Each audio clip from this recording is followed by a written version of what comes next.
Hey traders, Nick Shaheen here looking at Microstrategy MSTR is the ticker. Why? Because somebody asked in the chat room. They just asked.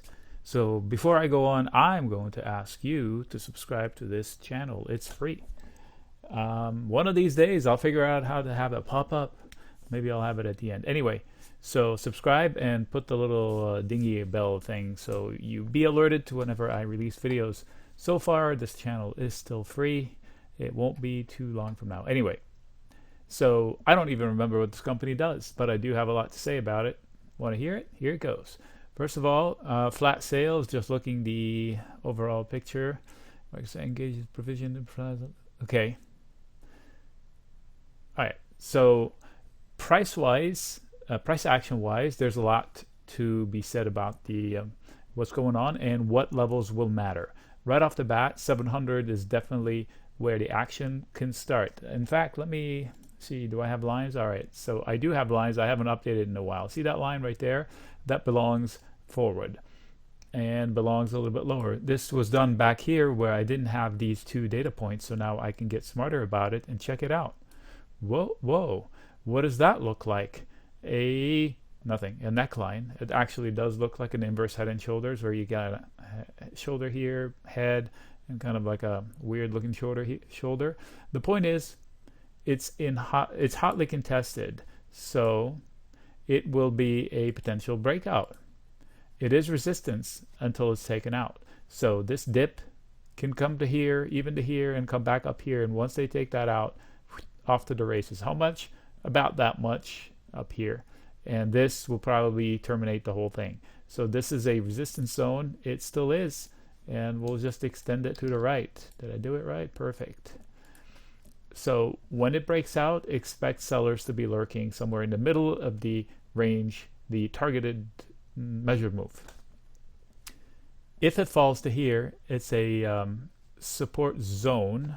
Look, I did that a while back, and indeed it was a zone because they fell through it, they recovered. So what I'm going to do, since it's already proven, is this one is now no longer a support zone comment that's necessary. This is a pivot zone, meaning they're ping-ponging around it.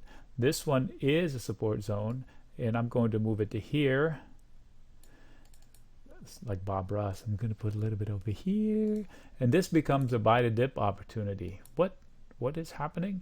Well, next time it falls to here, just like this one, I expect them to buy it and have it bounce and face a lot of resistance. Why is it stuck here? It's because of how much action it is seen around this area. See that orange line? I don't draw this. This is the only study that's on this chart other than the regression line.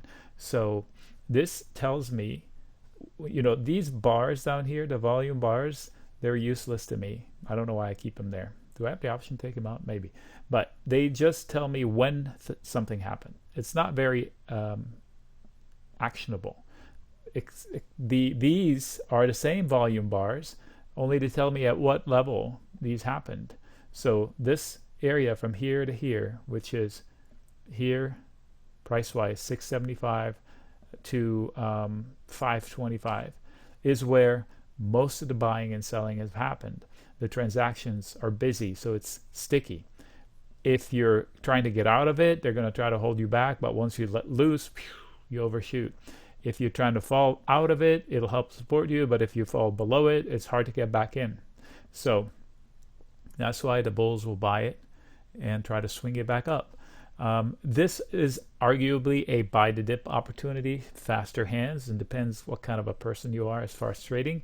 And I bet you maybe it's even, this is the practice platform from E-Trade. I'm not recommending the platform, you know, so it's easy enough to use, but sometimes it does not work as intended.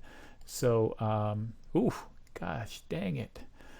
Dang. Okay, so the premiums are pretty high, and I would use the options markets to get long the stock just because, instead of buying shares, just because markets are so high. And even this stock being as attractive as it is to its fans, if the stock market's correct, this one will correct hard. And it does have a lot to fall. Why? Because if they lose this one, I would stop out.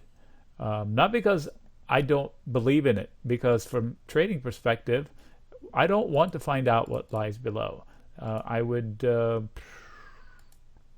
just say stop out, because I don't know what is lies beneath it. It could trigger a drop to 100, maybe lower. I know, it's painful. Yeah, but I'm just telling you here, does that make it look more feasible? That if you lose this one, you don't know where you're going? But I shouldn't say 100. Anyway, so here, check this out. So this is was this a SPAC? I'm going to zoom in just in case it is. So these are weekly candles. Okay, good. I was worried about all the action being done here.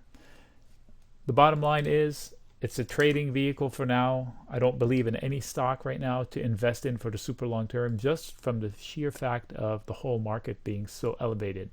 If the stock market corrects, it's doable. Then it will take the good and the bad with it. I would stop out and get back in here, or I would sell puts down here already and just create income out of thin air. If you don't know what that is, just the concept of it, instead of buying shares, meaning if I cannot buy the shares, I shouldn't be doing this.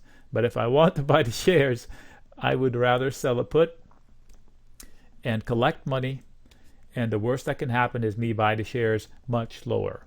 And what if I don't end up buying the shares because price doesn't come anywhere near it? Well, then I made money out of thin air. So that's the concept. It's kind of like getting long, leaving a whole bunch of room for error. And the worst case scenario is I buy a stock I want at a cheaper level and get paid to do it. So it sounds pretty good, but it's harder to do when it's a high dollar stock. Like bigger accounts can do that. Smaller accounts would have to resort to doing something similar, but it's called a bull put spread. I call them credit put spread because it just describes it. I take a credit to get long a stock, and I don't even need a rally to win. Why would I do that? Because it's hard to prognosticate. That's the third time I use this word this week. I'm trying to sound fancy. It's hard to guess. It's harder to guess where stock is going. It's easier to guess where all the other places where it's not going to go, and find one of those places and sell some risk there. That's my motto. Basically selling lottery tickets that are going to lose for somebody else. That's being a micro market maker. Hey, this is a MicroStrategy company, so becoming a micro market maker might be apt. Anyway, I haven't discussed fundamentals because it's up to you to do that homework. Just top line is flattish, so I don't see any improvement from the revenues. That doesn't mean it's suck and win. It's just that's not exciting, and they're going backwards in profitability. So statistically speaking, 12 times sales is why? Why am I paying 12 years worth of sales where it's not going to grow? You know why I challenge that number from a logic perspective? Okay, what's the biggest growth company on the planet?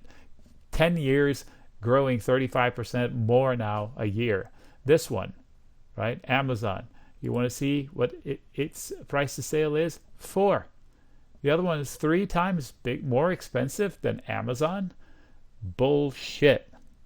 All right, Nick signing out.